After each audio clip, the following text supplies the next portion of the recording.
Welcome back दोस्तों।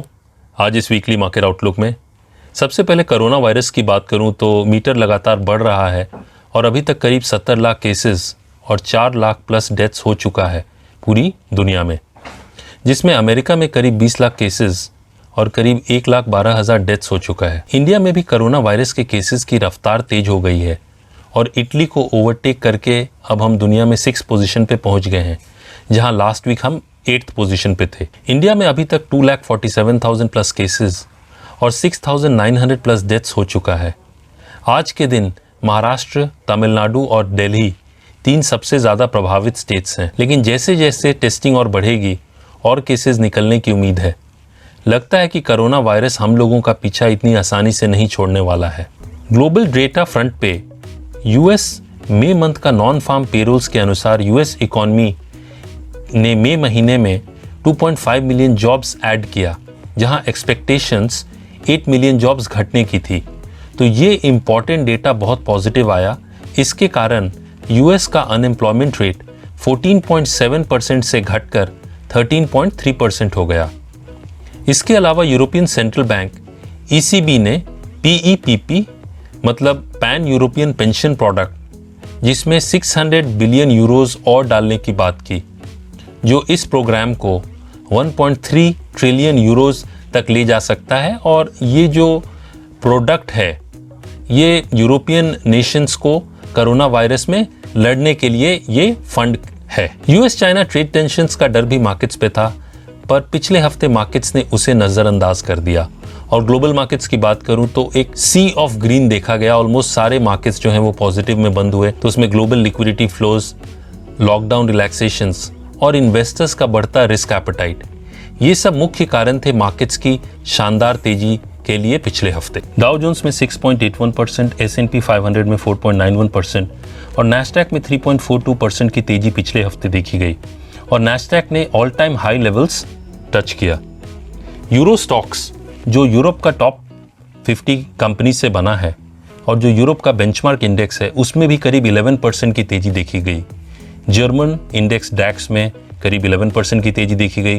Britain के फुत्सी में 6.71% की तेजी देखी गई और फ्रांस के कैक 40 में करीब 10.7% की तेजी देखी गई लास्ट वीक। तो चाहे वो यूएस मार्केट्स हो या यूरोपियन मार्केट्स हो, उनमें बहुत अच्छी तेजी हम लोगों ने पिछले हफ्ते देखी। एशियन मार्केट्स की बात करूं तो लास्ट वीक जापान के निक्के में करीब 4.5% की तेजी देखी गई और चाइना के शंघाई कॉम्पोजिट में 2.75% की तेजी देखी गई। इंडियन मार्केट्स की बात करूं तो पिछले हफ्ते निफ्टी और सेंसेक्स में करीब 6% की तेजी देखी गई और मार्च से लेकर अब तक ऑलमोस्ट 35% गेन्स देखा गया है मार्च के लो से। बैंक निफ्टी की बात करूं तो बैंक निफ्टी में भी एक शानदार तेजी देखी गई, ऑलमोस्ट 9% की। इंडिया विक्स, जिसे वोलेटिलिटी इंडेक्स या फियर फैक्टर भी कहते हैं, उसमें 5% की गिरावट देखी गई, जो एक अच्छा सिग्नल है, क्योंकि घटता विक्स इन्वेस्टर्स के बढ़ते कॉन्फिडेंस को दिखाता है। कमोडिटीज की बात करूं तो जहां गोल्ड में एक तरफ साइडवेज ट्रेडिंग देखी गई, वहीं सिल्वर में करीब 5% की गिरावट देखी गई पिछले हफ्ते। क्रूड ऑयल में 11.4% की तेजी देखी गई लास्ट वीक डॉलर टर्म्स में, जब ये न्यूज आया कि ओपेक प्लस और रशिया ने रिकॉर्ड प्रोडक्शन कट को जुलाई में भी एक्सटेंड करने की बात की है। पिछले 2 महीनों में क्रूड ऑयल प्राइसेस जो हैं वो मोर देन डबल हो गए हैं। करेंसी फ्रंट पे बात करूं तो रुपया डॉलर के अगेंस्ट शॉर्ट टर्म में साइडवेज ट्रेड करता दिख रहा है और एक रेंज है 75 और 76.40 के बीच में ही फिलहाल वो ट्रेड करता हुआ दिख रहा है। ओवरऑल लास्ट वीक एफआईआईज की 13,927 करोड़ की बाइंग देखी गई, जो पूरे मई महीने की एफआईआई बाइंग जो 13,914 करोड़ से ज्यादा है। तो कहीं ना कहीं एफआईआईज की अच्छी इंटरेस्ट इंडियन मार्केट्स में देखी गई last week. Nifty put call ratio यानी पीसीआर पे मैं बात करूं तो वो 1.48 है, मतलब सिस्टम में पुट्स ज्यादा हैं कॉल्स से। ज्यादा पुट राइटिंग एक कॉन्ट्रेरियन इंडिकेटर भी है, जो तेजी की तरफ इशारा करता है, लेकिन ओपन इंटरेस्ट डेटा को हमेशा प्राइस मूवमेंट के साथ कंसिडर करना चाहिए। जून वीकली सीरीज में मैक्सिमम ओपन इंटरेस्ट 10,500 के कॉल ऑप्शन में और मैक्सिमम ओपन इंटरेस्ट 9,800 के पुट ऑप्शन में देखा जा रहा है। तो ये रेंज काफी इंपॉर्टेंट हो जाता है, जो 9,800 से 10,500 के बीच का रेंज निफ्टी के लिए। सेक्टर्स की बात करूं तो निफ्टी मीडिया टॉप गेनर था last week, up by almost 17.92%। वहीं निफ्टी एफएमसीजी इंडेक्स, जिसकी पहले शानदार परफॉर्मेंस थी, उसकी परफॉर्मेंस सबसे कम रही लास्ट वीक, वो सिर्फ 0.84% ही ऊपर बंद हुआ।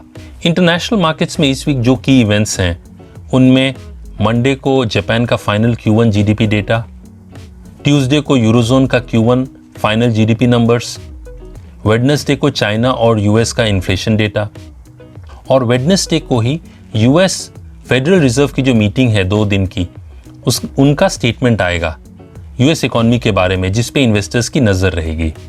थर्सडे को यूरोपियन फाइनेंस मिनिस्टर्स की मीटिंग है, जिसमें वो यूरोप की इकोनॉमिक सिचुएशन और सपोर्ट की बात करेंगे। और फ्राइडे को US Michigan consumer sentiment data release होगा। इंडिया की बात करूं तो इंडिया का industrial production data for April और कंज्यूमर प्राइस इंडेक्स मतलब CPI inflation for the month of May, वो फ्राइडे को रिलीज होगा।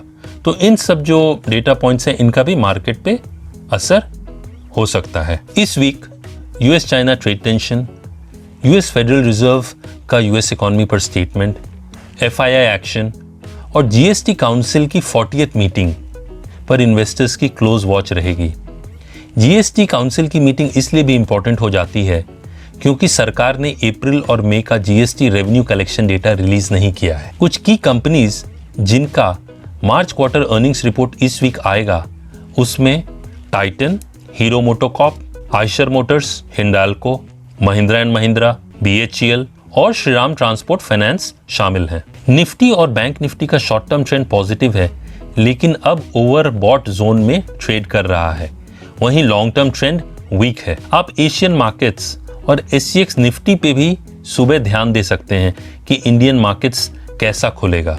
SGX Nifty Singapore stock exchange पे 16 घंटे के लिए ट्रेड होता है, from 6:30 AM till 11:30 PM Indian standard time. Nifty के सपोर्ट के बारे में बात करूं तो निफ्टी का सपोर्ट 9700 पे और उसके नीचे 8950 पर है।